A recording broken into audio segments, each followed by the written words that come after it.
Welcome to today's Explainer. If you're a parent, a caregiver, or honestly just someone who pays attention to what kids eat, you probably feel this familiar knot of anxiety every single time a brightly colored piece of candy enters the room.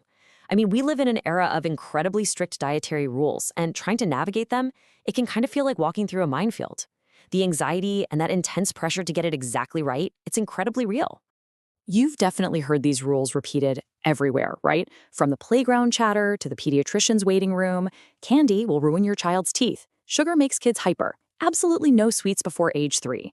It's genuinely exhausting.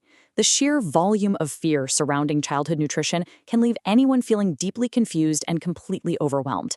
Obviously, we all want the absolute best for our kids, but these rigid, absolute statements make every single food choice feel like a life or death decision. But hang on a second. What if we're blaming the wrong thing entirely? What if the villain we've been fighting this whole time is actually just a misunderstood biological mechanism? Today, we are going to completely pivot the narrative. We're going to dismantle these oversimplified, deeply entrenched myths and reframe exactly how we look at treats, health, and parenting. All right, let's get into part 1, the biology of fuel. Okay, let's dive right into this, because we really need to start with a massive and maybe even a slightly controversial paradigm shift. Ready? Sugar is not a poison. To understand why, we have to look at the biology, just simply and objectively. Biologically speaking, sugar is fuel.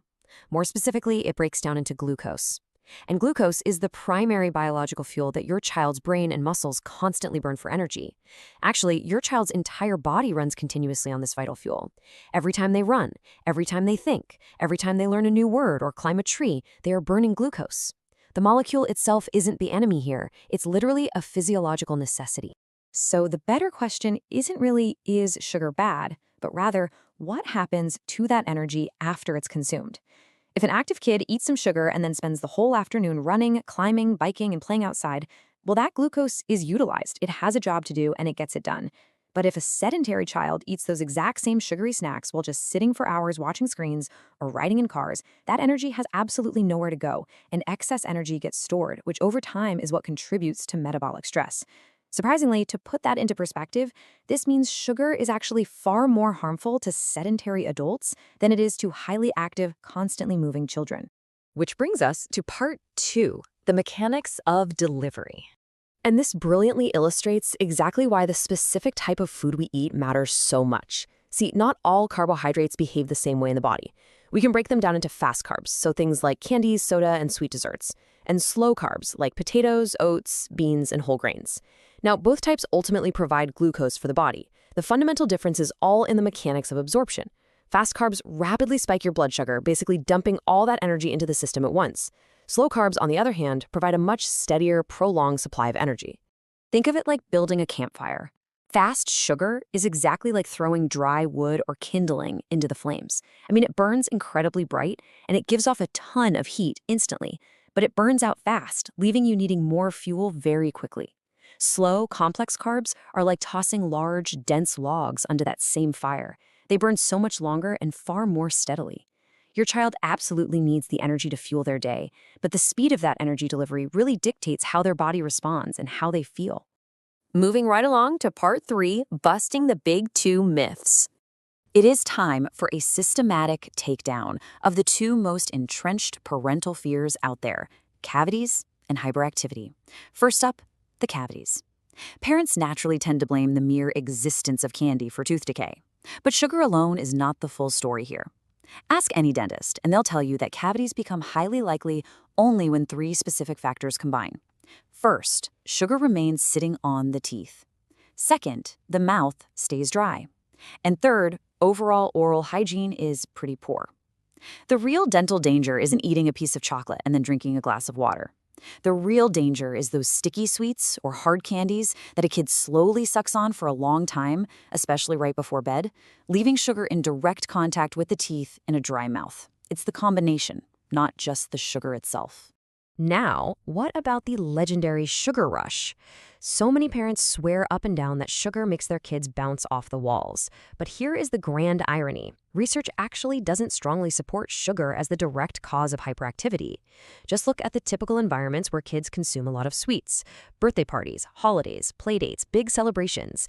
Kids are already wildly overstimulated by the environment itself. I mean, you've got a room full of wrapping paper, loud music, and screaming toddlers. The sugar just happens to be there, so it ends up taking the blame for the wild excitement that was inevitably going to happen anyway. Now for part 4, natural sugar versus added sugar. This brings up another massive point of parental confusion that we really need to clarify. Are natural sweets actually better than candy? Well, in most cases, yes. Whole natural sweets like fruit, berries, or yogurt are highly preferable. But why? Because the sugar in them comes naturally packaged with fiber, vitamins, and minerals, which forces a much slower, healthier absorption rate. But we cannot romanticize the word natural. Things like honey or fruit juice might be natural, sure, but they're still just concentrated sugar. Without the fiber of the whole fruit there to slow things down, fruit juice acts almost exactly like standard fast sugar in the bloodstream. So remember, natural does not automatically mean harmless. Which leads into part 5, the trap of emotional bribery. Let's slow things down a bit here because we really need to address the real emotional weight of habitual sugar use in early childhood. Let's be crystal clear. A child doesn't need added sugar to grow normally. But does one occasional sweet treat cause harm to a healthy child under 3? No.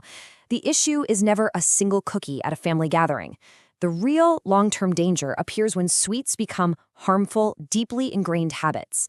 When we consistently use them as rewards for good behavior, as comfort tools when a kid is crying, as emotional bribery just to get through the grocery store, or as a substitute for our own attention, that is exactly where a toxic relationship with food takes root. And that leads us to a really tough but profoundly important realization. Sometimes candy becomes the laziest form of love. As caregivers, we get tired, we're overworked, and in those moments of sheer exhaustion, handing over a piece of candy is a terrifyingly easy solution to just quiet a child's needs. So the crucial point here is understanding the stark difference between the easy way and the effort. And hey, absolutely no judgment here. We have all been there. The easy way is tossing them a chocolate bar or handing over a tablet just to keep things quiet. It requires zero energy from the adult. The effort is putting on your shoes for a walk, getting down on the floor to play together, and building shared experiences. True parental engagement takes significant energy, but it's precisely what your child actually needs to thrive, far more than any temporary sugar high.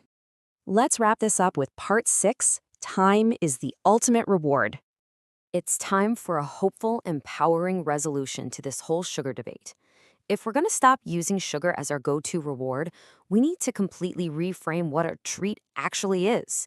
The real treats, the ones that actually light up a child's brain and contribute to their physical and emotional well-being, are active. It's a bike, a soccer ball, roller skates, a walk in the park. But most importantly, the ultimate treat is your time. Your unbroken engagement is the actual reward they're craving when they act out. So, what's the big takeaway from our explainer today? The healthiest children are not the ones who are raised in a sterile, sugar-free bubble. They're the ones who live active, profoundly balanced lives. Sugar isn't evil. It's just energy. The real danger only comes from excess, from inactivity, from poor dental habits, and from using those sweets as emotional currency. It is entirely okay to give your child something sweet once in a while. It doesn't mean you're a failure as a parent. But as we wrap up, I want to leave you with this lingering question to think about moving forward. Are you ready to rethink your treats?